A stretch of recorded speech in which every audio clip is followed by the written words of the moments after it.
What the fuck is up? Welcome to the Peachfuzz podcast. That was a shit intro. Damn it. Fuck, we'll use our favourite. Today's intro is going to be done by a very special guest of ours. Take it away. I forgot what I named you because I did this like 2 weeks ago. Smack me the attic dweller as I help me. He locks me in the basement and makes me chow down on his throbbing nutsack 4 times a day. God have mercy, my only friend is a small crevice in the wall I have sex with. But on day he put a bear trap in, and not only did I lose my manhood, but also developed autism. Now, wasn't that just brilliant? That was, of course, our special guest, and I just let him open the show because sometimes he doesn't get out of that attic or basement or whatever the fuck I said in that clip 2 months ago. Holy shit, this is my first time doing a podcast on my own in about maybe 3 weeks, 4 weeks, 4 fucking weeks. Every podcast I've opened with is "What's up, welcome to Peachfuzz podcast episode 5" because I don't know which one it's gonna be, and it's so weird to just be actually talking on my own again because I've done 3 with one group of people, another one with someone else, and then another one with someone else. So I've done 5 other podcasts at this point with other people, and that's insane that I've really taken to this. I really enjoy doing it. It's fun as fuck. But yeah, I'm back on the saddle by myself. No cuts, all raw, unedited, and I don't know what to talk about apart from the past 2 weeks. I've just dedicated my life to music. Holy shit, I've literally been in with my boys making songs for the past 2 weeks, and that's so rewarding and so tiring at the same time. It's really hard to do those things. Shit, sorry, I'm getting a Snapchat. Yeah, it's really hard to kind of devote your life to those things because you miss out so much if you have a passion project. And I'm sure people who are into art or any form of media and who like making things will know, if you're motivated to do something and you really want to do it and it feels good for the first couple of days, then you get into drone mode where you just, every day is the same, you just do it and do it and do it, and it's good to take breaks from that. So today I fucking went to work. I worked and I said I'd do a podcast, so I took a break from it. But motivation can really put you into this state of where you don't really eat as much anymore, you don't drink as much, you're unhealthy because you're just focused on this one thing. And don't get me wrong, I love doing it. Making music is such a fucking rewarding thing. When you just make a song and it sounds beautiful and the vocals mix and it's like having a baby and just getting all the components together and you're like, oh, that was just perfect. That's what art is. But let's talk about demotivation for a second, because I'd say from ages, let's say 14 to 16, I was not motivated at all. Not motivated one bit. And there's a fucking embarrassing ass story about why I wasn't motivated at all. At 16, I changed my lifestyle so much. I stopped doing shit that was kind of just bad for me on many levels. I used to be such a cunt. Genuinely I thought I was insufferable to be around, but people thought it was funny and they liked me because of that. But Jesus Christ, I was such a cunt. I had such a negative outlook and lifestyle and opinion on everything, and don't go down that road. Don't put yourself around negative people either. You really need to, if you feel like your friend group is gonna bring you nowhere, and if you were passionate about something and you feel like you couldn't tell your friends that you were passionate about that thing, they're not your friends. You really need to reassess who you're friends with and your life in general, because if you don't cut that bad fruit off of the tree, you're just gonna put yourself down a badass path. It's a shocker for some, but it does hit hard. And I found that I've always kind of surrounded myself with good people, and my friends have always been supportive of everything I've done. But I'm also the kind of person who doesn't care if people aren't supportive of what I want to do, because I feel the best support you can have is self-support. If you can look at a task and say, yeah, I can fucking do that, or I want to do that, so I'm gonna do it. That self-support is all you need to be motivated. Yeah, I was so demotivated. At the start of TY, I was depressed as fuck. I just didn't know what I wanted to do because I wanted to do so much, and I still don't know what I want to do. But I'm slowly but surely tackling everything I want to do and just chipping away at that shit, and I feel so much better. I'm motivated. I want to do things. I want to go out. I want to have fun.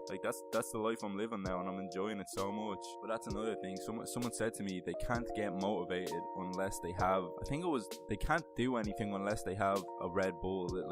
They're not motivated to work unless they're drinking Red Bull. And I found that so fucking strange. Red Bull has nothing to do with the fact that you're not motivated. You've put yourself into this hole that you think you need Red Bull to be productive, and you don't. you're using Red Bull as a kind of a way of proving yourself. You're like, oh, like I'm shit on my own, but when I have a Red Bull, I can do this thing. You need to have a couple of sessions of whatever you're doing, whatever you need to be productive at. You need to do that without the Red Bull, so you can kind of realize that it's not the Red Bull that's you need, it's yourself. You're holding yourself back. You've given yourself this placebo in which you're substituting a materialistic object. You think that the caffeine from the Red Bull, oh, my brain's on caffeine, so I work more, I'm productive. I used to be like that with, when I used to write music, I only used to write music when I was really fucking high, and I was like, oh yeah, you write so much better when you're high. And then I tricked my brain into thinking I could only write music when I was high. So when I was writing music sober, I was really shit at it. So then I just stopped to write music when I was stoned, and I adapted to being normal and just writing the music that I wanted to write. And now I've gotten fucking really good at it. I'm a good ass songwriter. I'll give myself that credit. That's something I fucking hate. You know when people can't give themselves credit? You're like, you ask them, oh, so you like art? And they're like, oh, well, I'm not really good at it. I can't stand that. If you're getting fucking A's and B's in your junior, sir, you're somewhat competent at art. You're not a junior infants drawing a fucking stick figure war. You can draw. You're competent enough to be able to say that you are good at this thing. I hate that when people love to tell you what they're not good at, and they hate to tell you what they're good at. Like, if you asked an Irish person, let's see, oh yeah, so you play sports, are you good? They'd be like, I'm not that good. Like, I'm alright. Everyone is alright at things. You don't have to be good at something to be alright at it. You just have to know how to do it to be alright at it. I'm alright at cooking because I know how to cook. You just fucking heat stuff and you put stuff on a hot surface. That's how you cook. I'm alright at cooking. I can do that. I'm not great at it, but I know how to do it at a base level. If you're saying you're alright at something, that just means you know the fundamentals and you know how to put them to practice. If you're alright at drawing, that means you know how to pick up a pencil and draw on a page. That's being alright at drawing. Not being able to draw is when, if I gave you a pencil and a page and I said draw and you didn't know what to do and you ate the paper and shoved the pencil in your eyeball, that's not being able to draw. Everyone is alright at everything. It's not hard to be alright at things. If you're good at something, please just say you're good at it. It makes for so much better conversation. When people ask me, oh, so you have a podcast, you good at it? I don't say I'm alright at doing a podcast, because everyone's alright at doing a podcast. Everyone knows how to fucking talk. It doesn't make a difference that there's a microphone in your face. Oh, Ryan, yeah, you're good at drawing, aren't you? Yeah, I am fucking good at drawing. I have my own unique style that's a bit weird, but I'm good at drawing. Like, if you gave me something to draw, I'd be able to draw and you'd be able to identify what it is. I am good at drawing. I'm a good artist. That's why I hate when people are so... What would the word for that be? When you're insecure about your own talents, and people think it's so like lame to have a talent as well that's not orthodox. Like, if you're good at photography, people kind of don't show those kind of skills because they think, oh, it's photography, that's a boring skill. Who the fuck wants to know about photography? No one's gonna ask you, are you good at something, unless they care about the topic. No one asks me, am I good at stamp collecting? No one asks me, am I good at eating smiley face potato things? You know, these things, I'll put them up on screen because I don't know the name of them. No one's gonna ask you those questions because no one gives a fuck. But if someone's asking you a question about their hobby, it means they think you have a more than basic grip on this knowledge of your hobby, and they want to explore it with you, and they want to make conversation, and they want to have a connection with you. And when you say you are alright at something, you are closing off that connection instantly, because they think, oh, this person is insecure about this talent that they have and they don't want to talk about it, so they move on the conversation topic. And that's why when you were 14, your Snapchat conversations went like this: anyone on? Hi, what you are? Not much you, any news? Nah you. Who you loving? I don't know. How about you? No. That was your Snapchat conversation for fucking 2 years when you were in second year. And if you say I'm wrong, and if you can prove that I am wrong, I'll come to your house. I'll give you a fucking medal, boy. I'll give you a medal. I have 4 medals here for whoever wants to prove me wrong on that statement. Album of the week. Album of the fucking week. Who are we gonna do this week? Holy shit, guys. Spotify Premium. I know you're probably like, what the fuck? Like, why would you just plug something that you're not getting paid to plug? Go, if you don't have Spotify Premium yet, go to the furthest like part of the Spotify thing. It gives you a free week of premium. Holy shit, premium is so good. And not even because you can skip ads. The music quality is so much better. It's so... Spotify is such an innovative thing. I hate. Why do I get caught up on words that I would never get caught up on in normal conversation? It's only when you go to record. But Spotify has a feature where if you like an artist, it shows you their most popular work, and it's not even their most streamed work. It's like, alright, this is what people fuck with. If you're on Tyler the Creator, you're not gonna see Yonkers and shit as his top. You're gonna see I'll See You Again and November and stuff that people are really fucking with. But then, this is the best part about Spotify Premium. Oh my god. I don't know if this is even on the regular one, but if you go into your account, I recommend try it now. Go into your Spotify account, go into my account, go into Equalizer and change the fucking settings to whatever type of music you listen to. I have mine set like some weird prefix because I'm an audiophile. I like music sounding perfect to me. Oh, it's so sexy. You just can't match it on YouTube. You can change the EQ to genres of music, which is weird. If you're gonna do that and you don't know much about EQ, I recommend setting it to rock because it has the best vocal to treble to bass range, and it's just done right. The highs are high and the lows are low. It's fucking music theory, I'm sorry, but yeah. What I really love about Spotify, and something that YouTube can't match, is you can scroll down and it says related artists, and if you like someone and you fuck with their music, you can scroll and it'll show you a shit ton of people that like kind of make the same vibey music as those people.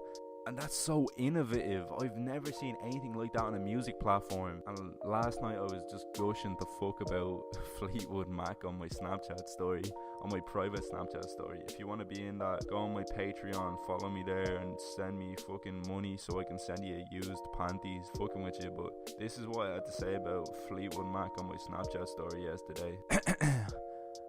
Nah, boys, don't care. Fleetwood Mac are just the horniest band. How do you even make music like that? What instrument or piece of technology is capable of recreation of such iconic sound? I don't know how to feel when I listen to them. They actually move you into another dimension with every new song.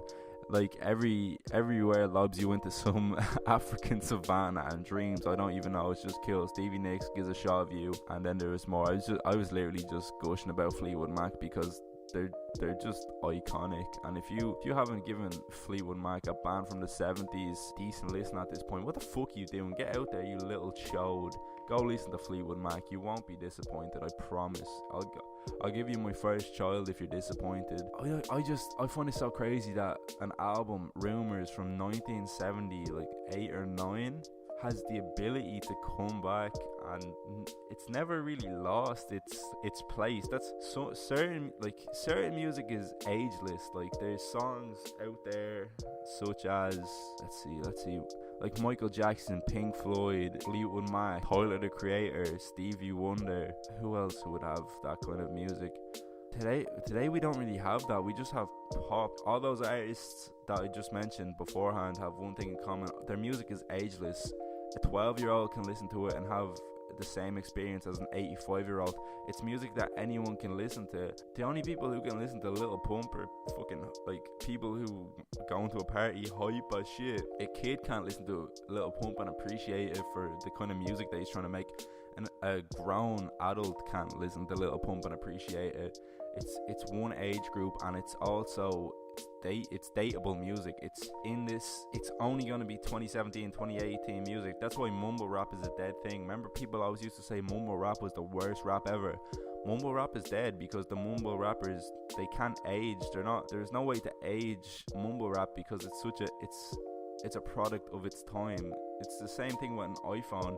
No one's using an iPhone 4 today because it aged. But a Nokia C, whatever the fuck they were, those brick phones, you could use that whenever you want. It's still going to work as a basic phone, and its function will never be replaced because that's all it had. Its function. It's a timeless piece of technology. I'm just rambling at this point. Today's music is so dateable. Yeah, just dateable. The most iconic song of this decade, in my opinion, is Redbone. And a lot of you are going to be like, what the fuck? How is Redbone the most iconic song of this fucking decade? It's transcendent. You can't put a date on Redbone. It could have came out in 1960. It could have came out in 3000.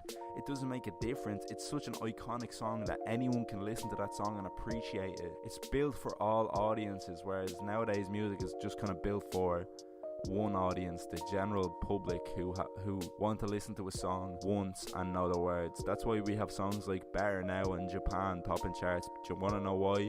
Because after one listen, you know the words to Better Now. Spoiler alert, the words are better now, better now, better now, and sushi from Japan, sushi from Japan, sushi from Japan.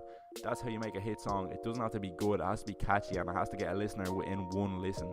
The beat has to be simple, but then it has to have a good drop. That's how you make music nowadays. You don't have to be talented. You just have to be able to, you have to be sellable. You have to be able to be in someone's head. And I hate that. I fucking can't stand music industry. I talked about it in the first podcast, and I hate bringing up stuff that I talked about in other podcasts, because just listen to that podcast. Music nowadays is fucking terrible, and that's why Fleetwood Mac are good, because they didn't make music for 1970. They made music for whenever you wanted to listen to it. And during the week, when we're in the studio, I hate calling it that because it sounds so fucking faggy. But when we're in the studio, so we do spontaneous things. Like 2 weeks ago, we just decided, like, fuck it, we're gonna just go to Dublin, and that's what we're gonna do. We're gonna go to a carnival, we're gonna enjoy ourselves. We got to the carnival, me and my friend went on one ride, and the carnival closed. So we went to town, Dublin town, and we got dinner in this Italian place called Giovanni's or something, I don't remember, but I got a pizza, they got a steak. The food was fucking outstanding, but it was just a fun day because we didn't plan it. It was spontaneous, and spontaneous lifestyles are they're just such a cool thing. When you don't know what you're gonna do or plans change, they're the things that you remember. They're memories. I remember one day we went to town, me and my friends, when Pokemon Go was a thing, and we were like, fuck it, we're going to Dublin, there's about 200 Pokestops up there. Caught a couple of Pokemon, but then we were like, fuck it, we met up with a guy we knew in town. We're like, yeah, fuck it, we'll go pennies, get shorts, and we'll go to the 44. We did that. We met up with more people and ended up going on like an Eddie's day with all of us, and didn't get home till about 12 o'clock. But that day was so good because it was spontaneous. It just kind of happened. Things happen and they go off. Another example of this is my weirdest Tinder day.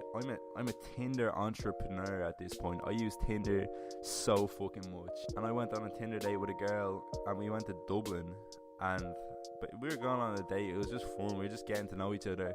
Afterwards, her cousin came out. It wasn't her cousin, and if you're listening to this, fuck you for telling me it was your cousin. But me and the cousin hit it off pretty well, and we went to Shisha, and we just kind of had fun. And then he was like, fuck it, I know where we can get a bag of dubs. We went to this kind of rougher part of Dublin, like to the flats, well, not the flats, the tenement buildings, and we started talking to this drug dealer, and he was cool as fuck. And we went upstairs into the top floor of the tenement buildings, these scary ass tenement buildings, and we started smoking joints. And it was just a fucking fun time because none of it was planned. It just happened. It was that life is just fun when shit happens like that. And I brought this up because last week's spontaneous thing was we went to the Phoenix Park.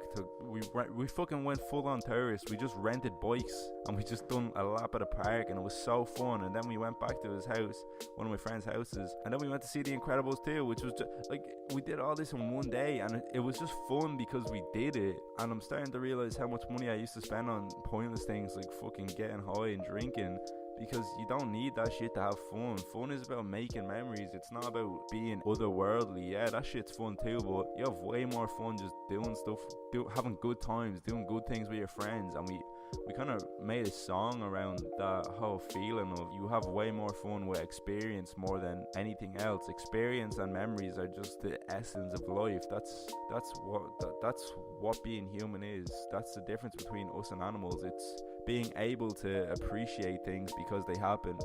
You can't appreciate getting stoned. You can get stoned and have fun when you're stoned, but you can't appreciate the same way you can go to a meadow in Wicklow and look at flowers all day. It's a different sort of experience, and the one you're going to remember, maybe you have a funny high story, you're always going to have that vivid imagery of that fucking meadow in Wicklow. Jesus Christ, it sounds so lucid on this podcast. Album of the week, I'll have to give it to... What have I been listening to? I've been listening to a lot of Kanye, but we recommended him before. Didn't do an album of the week last week. Sorry for that, guys. Kind of just escaped my mind. So let's go on to this, the magic of Spotify. and see what's up. It will tell me what I'm listening to. Actually, no, fuck that. I know exactly what I'm gonna do. Rumours by Fleetwood Mac is my album of the week. If you have not heard the album, there's a remastered version. Go listen to it. Holy shit, those songs are experiences. I guarantee you know half of them. You just didn't know the name of the band. Come back to me if you enjoyed it. Also, the third podcast got copyright striked by Kanye West because I used such a long clip of Homecoming that was just like, nah, you can't do that. And I learned now, copyright law, you can only use 7-second clips of photo and media, even though I was just using it to promote his music. I wasn't trying to steal his music. I was literally giving him a fucking shout out, not that he needed one. But yeah, they took down my podcast and they were like, nah, fuck you, Ryan. And I was like, well, shit, yeah, fine. So I took out the Kanye West part. So if you're wondering why podcast 3 has just this random gap, that's why. Is it podcast 3 or is it podcast 2? How many podcasts have I fucking done? Podcast 4 was the... Hold on, let me check this shit out. I don't know how many podcasts I've done. I think it's podcast 3. It will have to be podcast 3. That's the one where I gush about Amsterdam though. I'm gonna check now. Ooh, we on 49 subscribers, baby. Yeah, I've done 4, so I'm guessing that's podcast 3. Where I gushed about Amsterdam. It's a pretty good podcast. Podcast 4 got an insanely good reception. Everyone liked the guests, so of course I'll be bringing guests back. Everyone was texting me saying it's such a good podcast. I appreciate that praise so much. And yeah, I think I'll end this podcast here. Short one this week because the ones with guests are double the length, and I like to save topics that I've built up to talk about with guests. But also with guests, you go so off the rails and just talk about the most random shit, and it's so enjoyable. But yeah, anyways guys, see y'all next week. I'm sorry for a short podcast, I really am, but I've got places to be, I got people to see, I got songs to make, I got stuff to do, and the birds are on the roof of where I'm recording and they're fucking loud as shit to me. I don't know if the mic's picking up, but I am. So anyway, ciao.